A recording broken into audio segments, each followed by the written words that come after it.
오늘 하나님 말씀은 사도행전 1장 3절에서 5절 그리고 8절 말씀입니다. 그가 고난 받으신 후에 또한 그들에게 확실한 많은 증거로 친히 살아계심을 나타내사 40일 동안 그들에게 보이시며 하나님 나라의 일을 말씀하시니라. 사도와 함께 모이사 그들에게 분부하여 이르시되 예루살렘을 떠나지 말고 내게서 들은 바 아버지께서 약속하신 것을 기다리라. 요한은 물레어 침례를 베풀었으나 너는 몇 날이 못되어 성령으로 침례를 받으리라 하셨느니라. 8절입니다. 오직 성령이 너에게 임하시면 너희가 권능을 받고 예루살렘과 온 유대와 사마리아와 땅끝까지 이르러 내 증인이 되리라 하시니라. 오직 성령이 임하시면 제목으로 말씀 듣겠습니다. 우리 주께서 부활하신 후에 이 땅에 40일간 계시면서 많은 시간들은 제 아들과 함께 시간 보내셨습니다. 성경 말씀에는 그 기간 동안에 주께서 어떤 일을 하셨는지, 어떤 말씀을 전했는지에 대해서는 기록하지 않습니다. 한 가지만 말씀했어요. 하나님의 나라의 일을 주께서 말씀하셨다, 이렇게 되어 있습니다. 그리고 나서는 이제 오늘 말씀 속에서 한 가지를 주께서 명령하셨죠. 예루살렘을 떠나지 말고 나를 통해 들은 바 아버지께서 약속하신 것, 그것을 받을 때까지 여기에 머물라라고 말씀했습니다. 그리고는 그 약속이 무엇인가를 말씀했죠. 요한은 물로 세례를 베풀었지만 너희는 몇 날이 못되어 성령으로 세례를 받으리라 라고 말씀하신 것입니다. 그렇다면 아버지께서 약속하신 것은 바로 성령 세례를 가리켜 말한 것입니다. 그런 후에 이 8절 말씀, 이 말씀이 성령 세례를 잘 말하고 있습니다. 오직 성령이 너희에게 임하시면, 이 말씀 자체가 이 성령 세례와 똑같은 것입니다. 이 세례를 받는다라는 말은 위에서부터 물로 덮어 씌우는 것이잖아요. 이처럼 성령으로 덮는다, 성령을 부어주신다, 성령으로 충만하다, 이 모든 면을 말씀할 때 이것을 또한 성령 세례로 말씀하시고 또 성령이 임하신다라고 말씀하는 것입니다. 그러면서 성령이 임하시면 너희가 권능을 받게 된다라고 말씀했습니다. 이 성령 세례의 가장 놀라운 결과는 바로 권능인 것입니다. 근데 권능 받는 것은 목적이 있는 것이죠. 너희가 예루살렘과 온 유대와 사마리아와 땅끝까지 이르러 내 증인이 되리라 라고 말씀했습니다. 내 증인이 되라라고 말씀한 것이 아니라 내 증인 되기를 바란 너희가 그 증인 될 수 있는 모든 능력을 받게 돼서 증인의 삶을 그때부터 살 것이다 라고 말씀을 하는 것입니다. 오늘 이 아침에는 우리가 보고 싶은 것은 바로 권능인 것입니다. 선임하시면 권능을 받는다 라고 말씀하시는 이 권능은 받는 것은 어떤 것일까 하는 것이에요.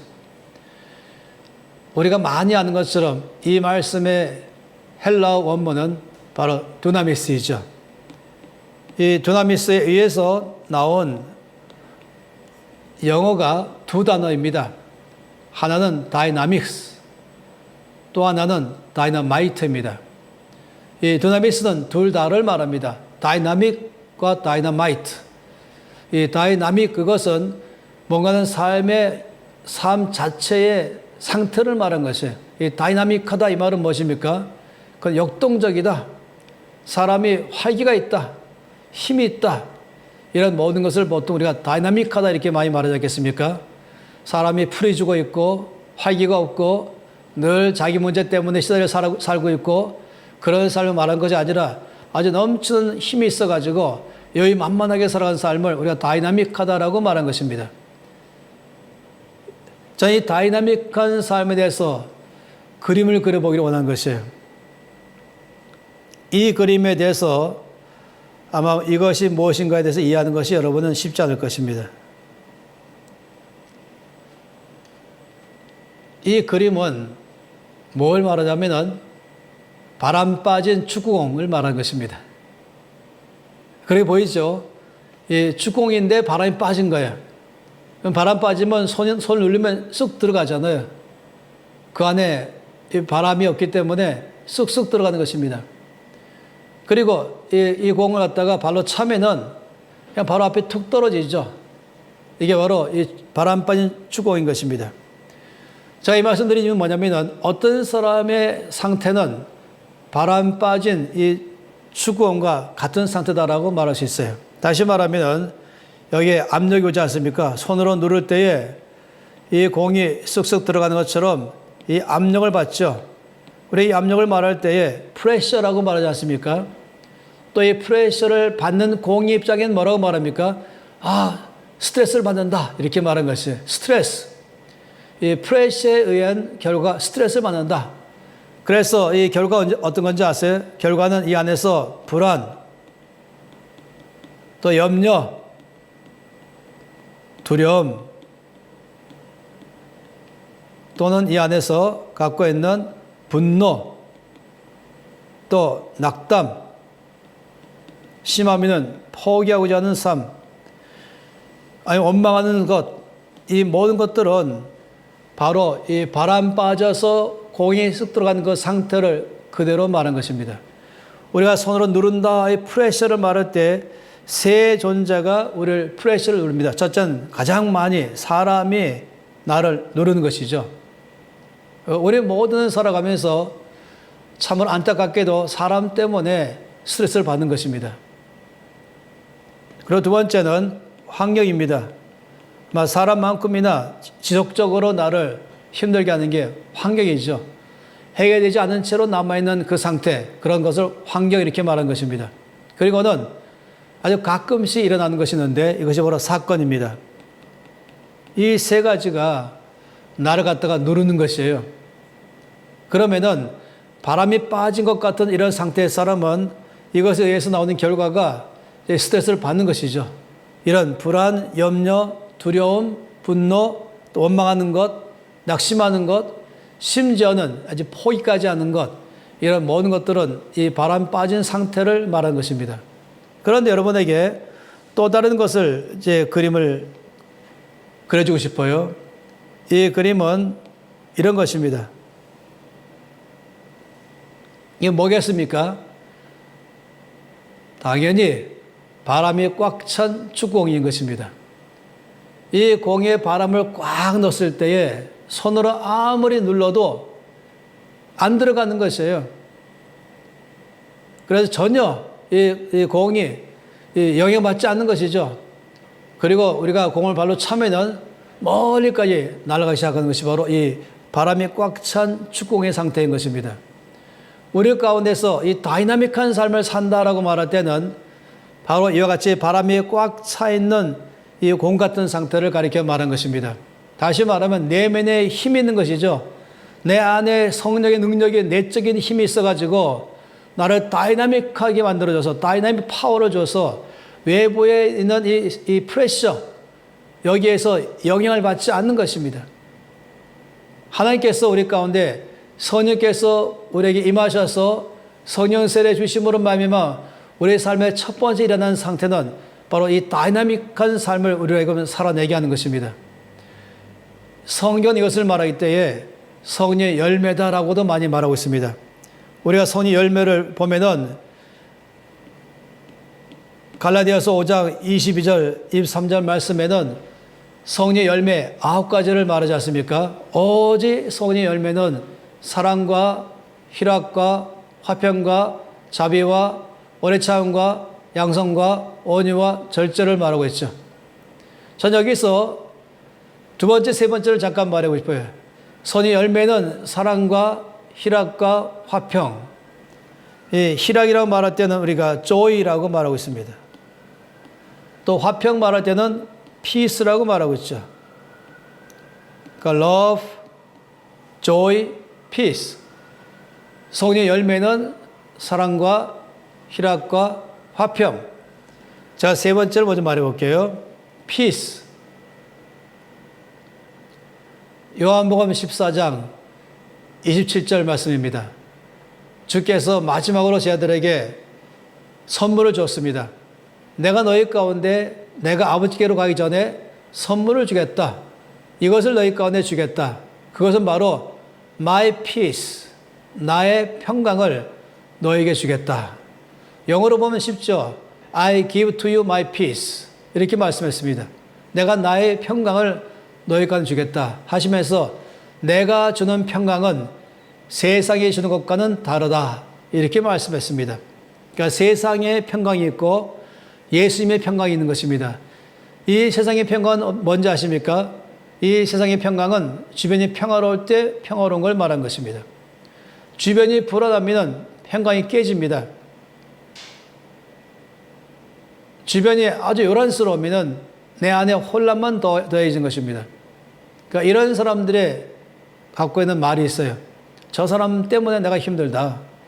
저 사람은 아니었다면 내가 화를 왜 냈겠냐 하면서 늘 내 안에 이런 이 모든 상태는 원인 제공자가 있었기 때문에 나는 이렇게 살 수 있다라고 말하면서 당연히 정당하게 그렇게 말하고 있는 것이에요.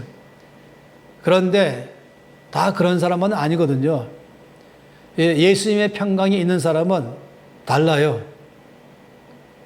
여기 지금 본 것처럼 바람 빠진 추궁은 외부에 의해서 눌려지지 않아요. 그래서 말하기를 이게 정상이다.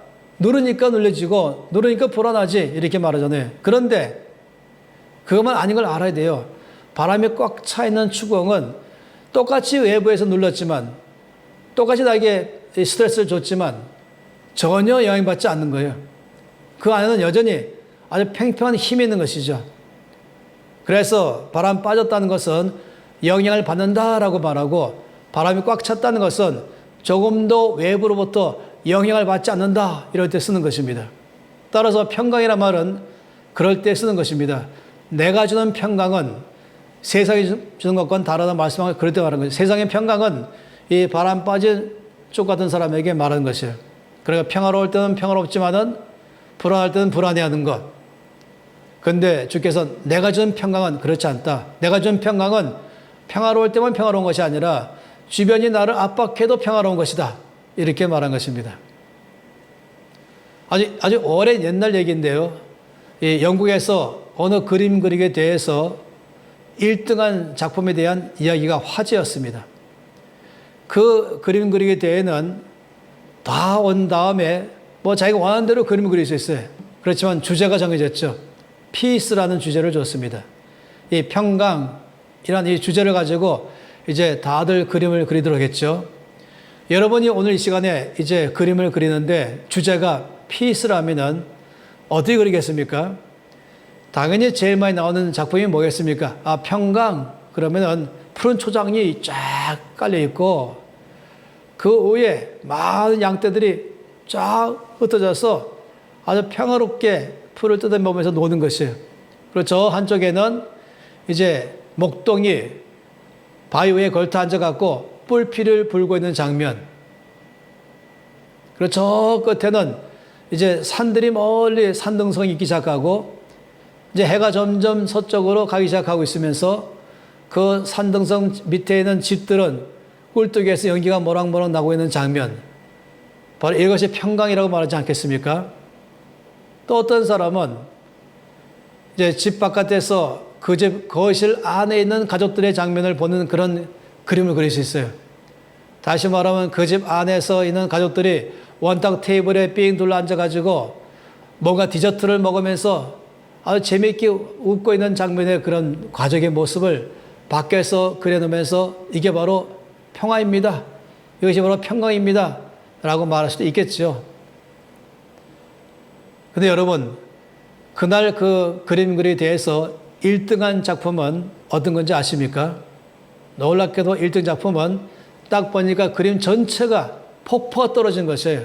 어마어마한 양의 물이 쫙 밀려오면서 낙차가 크게 막 떨어지게 되는데 뭐 그냥 봐도 거기에 물 벌어치면서 안개 끼면서 엄청난 굉음을 지르면서 물이 떨어지는 것이에요. 그것만 바라보고 있으면 두려움, 위협, 불안만 보이지 않겠습니까? 그런데 이 작품이 1등했어요. 평강과는 거리가 먼 그림인 것이에요. 근데 왜 1등했을까? 거기에 포인트가 있었어요. 이 엄청난 양의 물이 흘러오다가 밑으로 떨어지는데 거기에 바위가 튀어나와 있습니다. 그 튀어나와 있는 바위 위에 새 새끼들이 삥 둘러 앉아 있고 어미새가 먹이를 몰고 와서 먹이를 주고 있는데 이 새 새끼들이 다 입을 쩍 벌리고 어미새가 주는 먹이를 먹고 있는 장면이 그림인 것입니다. 화가가 그린 그림은 뭔지 아십니까? 진정한 평강이란 이렇게 주변이 엄청나게 위협적이고 불안하고 두렵고 그리고 정말로 낙심할 만한 상황일지 모르지만은 이 모든 주변 환경과는 전혀 영향받지 않는, 전혀 상하지 않는 이런 상황 속에서도 이 안에 내면의 고요함을 유지할 수 있는 이 능력, 이걸 진정한 평화입니다 하는 것을 이 그림을 통해서 말해준 것입니다. 주께서 내가 주는 평강은 세상이 주는 것과 다르다 말씀할 때 이걸 말하는 것입니다. 이것은 My peace I give to you 라고 말하는 것이에요. 선의 열매에서 peace라고 말할 때 이 열매는 이걸 말하는 것입니다. 그러니까 선이 임하시면 내가 권능을 받고 라고 말할 때 이 권능의 다이나믹이란 말은 이럴 때 쓰는 것입니다. 내 삶에서부터 선행에 충만한 삶을 살아가면 살아갈수록 놀랍게도 이 주변에 전혀 영향받지 않는 내면의 아주 고요함을 유지할 수 있는 능력, 이거를 저는 요즘에 가장 많이 쓰는 단어로 평상심 이렇게 말합니다.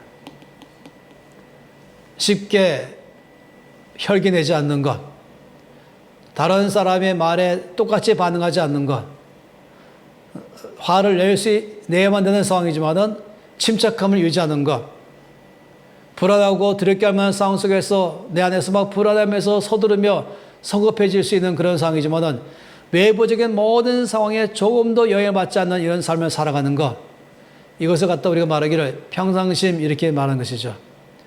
저는 유현진 선수에 대해서 한국에 있을 때부터 관찰을 많이 했습니다. 이 선수가 자기가 원하는 코스로 공을 던지잖아요. 우리가 알지 않습니까? 투수가 마운드 한가운데 딱 들어섰을 때는 주변 전체에 많이 마운드에 스탠드에 꽉 차 있는 이 사람들 전체 한가운데서 자기 공을 던져야 되는 것이에요. 만약 그것이 주변 사람들 너무 의식한다든지 내가 잘해봐야겠다든지 아니면 주변이 전체가 적재에 가서 모두가 다 위협적으로 나를 야유한다든지 적개심을 가지고 나를 대하는 이렇게 할 때는 더 긴장할 수 있는 것이에요. 그러면 이 공이 잘못 날아가지 않습니까? 평소에 아무런 주변에 어떤 환경도 장애받지 않으면서 연습할 때 공 던질 때는 잘 던져지는 사람이 마운드에 딱 쓰면은 이 투수가 난조를 보이는 이유는 내면의 밸런스가 깨지기 때문에 그런 것입니다. 평상심을 잃으니까 사람이 달라진 것이에요.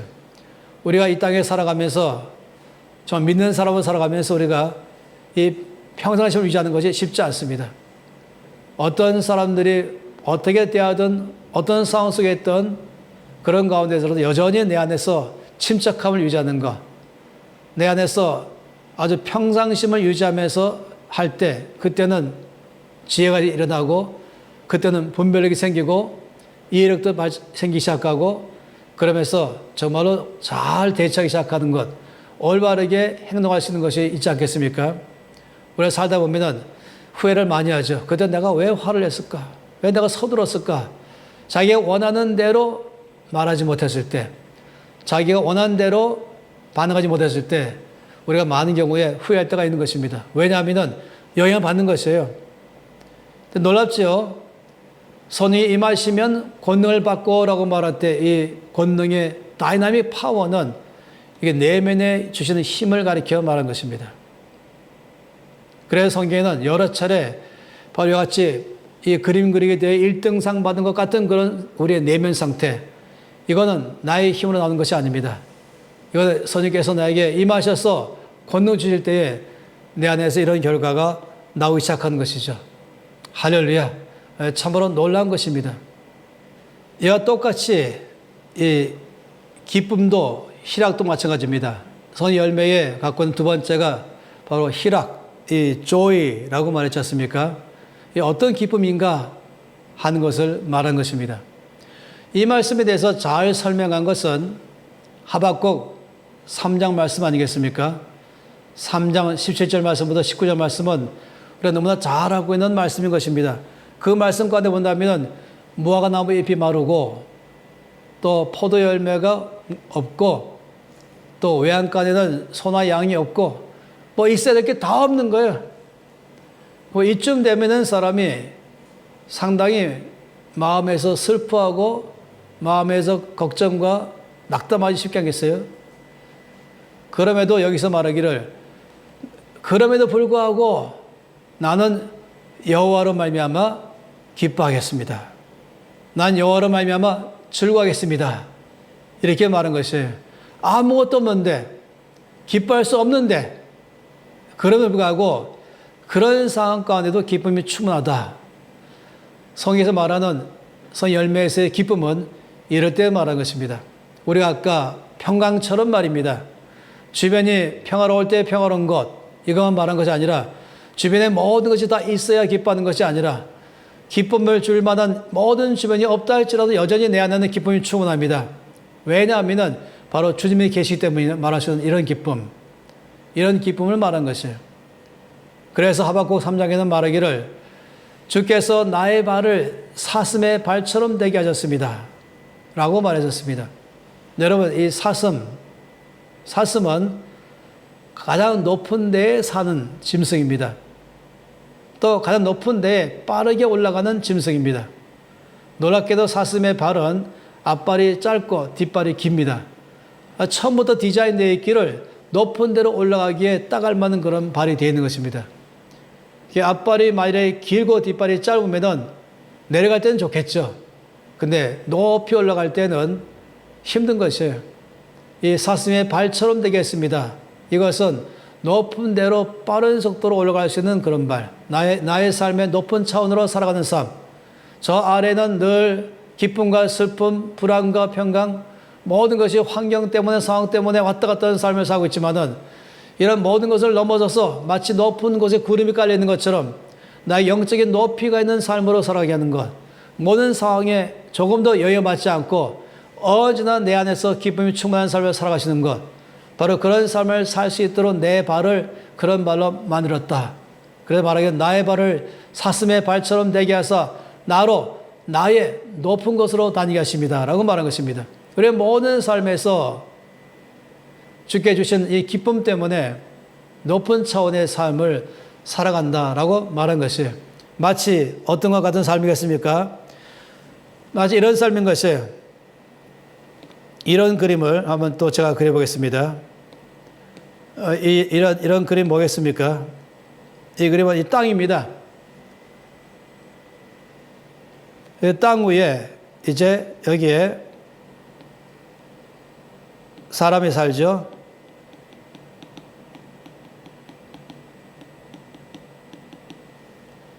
그런데 여러분 또 있습니다. 여기 다른 것도 그려보겠어요. 여기에 있습니다. 뭐겠습니까? 구름입니다. 이 땅 위를 걸어가는 사람은 날마다의 날씨가 달라질 수 있어요. 맑은 날이 있고 흐린 날이 있고 아주 낮에도 너무 먹구름이 꽉 끼어가지고 어두운 날이 있고 비 온 날도 있는 것입니다. 그런데 다 그런 사람은 아닌 것이에요. 또 다른 사람이 있어요. 바로 여기에 걷는 사람이 있습니다. 이 사람은 이게 뭐가 있겠습니까? 이 태양이 있는 것이에요. 태양 아래에서 걸어가는 사람, 이 구름 위에서 걸어가는 사람, 마치 비행기를 타고 갈 때 그 비행기 안에 있는 사람이겠죠. 비행기를 타면 국내에서는 6,000m 위에서 날아갑니다. 대부분 모든 구름들은 그 6,000m에서 지상 사이에 있습니다. 국제에서는 10,000m로 올라가죠. 그럼 모든 아래는 비가 왔지만 아주 구름이 꽉 끼었지만 이렇게 해서 잠깐 사이에 이 구름을 다 뚫고 올라가면은 그걸 빛나는 태양이 있는 것입니다.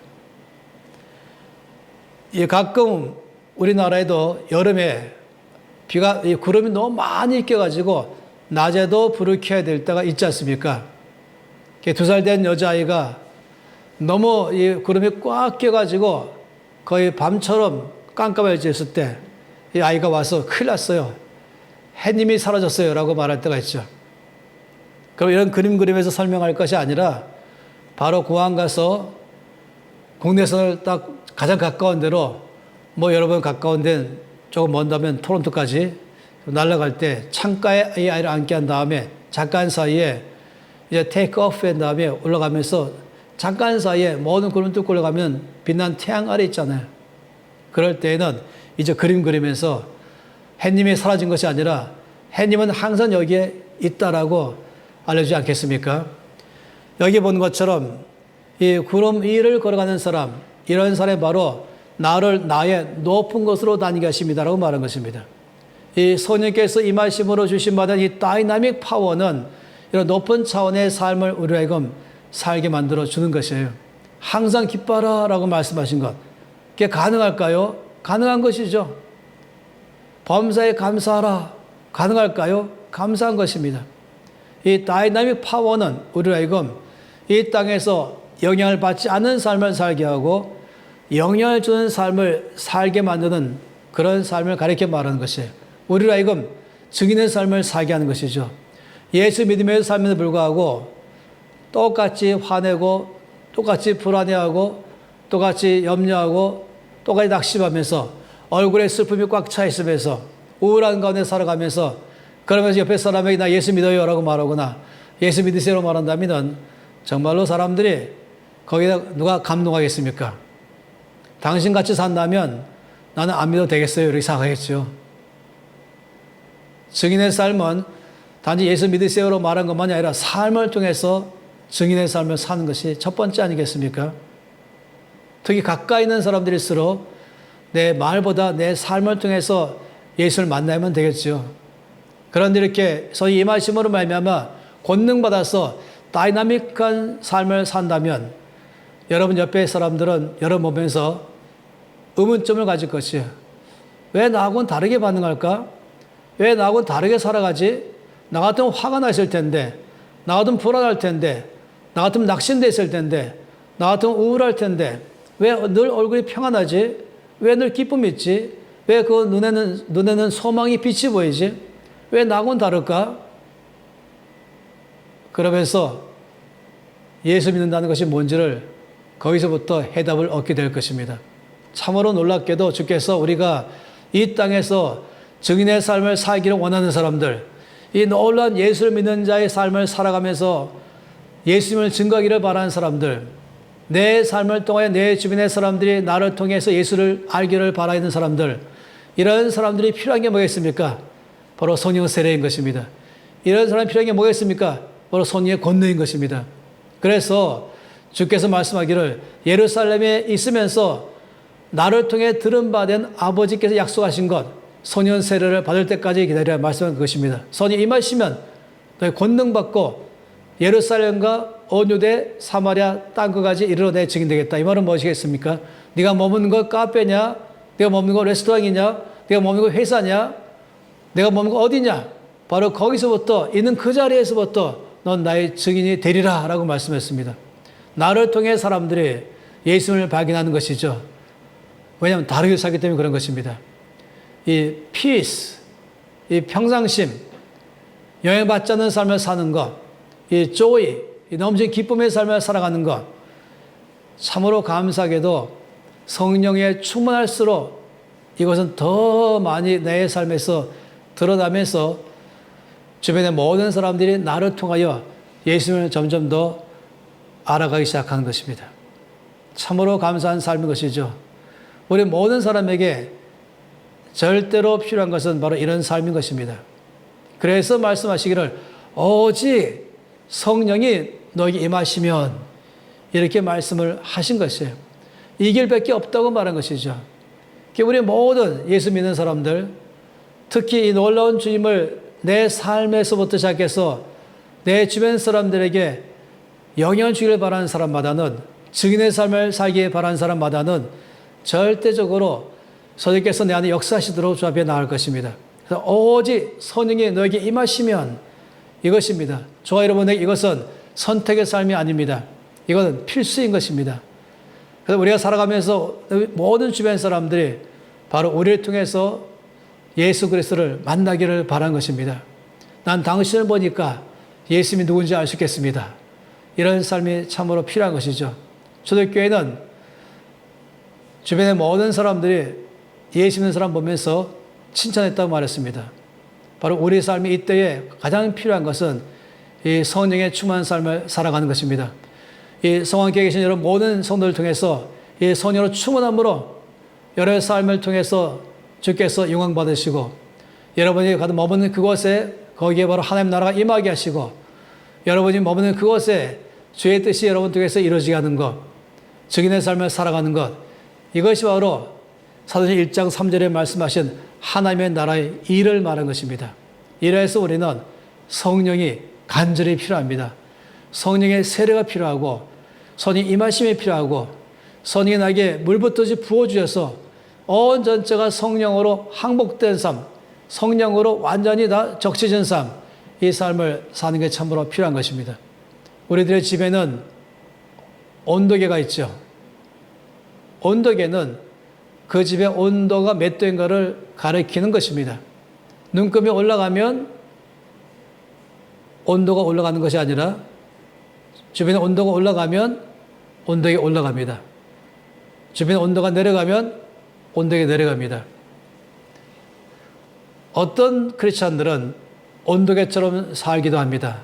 다시 말하면 주변의 온도가 올라가면 올라가고 내려가면 나도 내려가고 이걸 다르게 말하면 영향을 받으며 사는 사람, 마치 바람 빠진 주공 같은 사람을 말한 것입니다. 그러다 우리들의 집엔 또 하나가 있습니다. 바로 온도 조절기인 것입니다. 그것은 추우면 그 온도 조절기 통해서 온도를 높이는 것이죠. 너무 더우면 그 온도 조절기 통해서 온도를 내리는 것입니다. 다시 말하면 더우면 시원하게, 추우면 따뜻하게 그 전체의 환경을 바꾸는 기능을 말한 것이죠. 그래서 어떤 믿는 사람들은 바로 온도 조절기 같은 사람이 있는 것이 바로 성령의 권능이 임한 사람, 이 다이나믹 파워를 가진 사람은 온도 조절기 같은 사람인 것입니다. 그가 사무실 가든지 그가 어디 가든지 바로 선의 능력으로 말미암아 그 사람은 그 안에서부터 영향과 변화를 주는 삶을 살아가는 것을 말한 것입니다. 정말 이번 주간에 우리는 전심으로 주 앞에 나아가면서 다시 한번 우리의 신앙생활 전체를 재점검하고 또 재정비해서 튜닝하고 그리고 다시금 내 안에서 새 힘을 얻어서 주님의 증인의 삶을 살아가십시다. 주의 나라가 여러분 통해서 가는 것마다 임하게 될 것입니다. 여러분 통해서 주께서 영광 받을 줄로 믿습니다.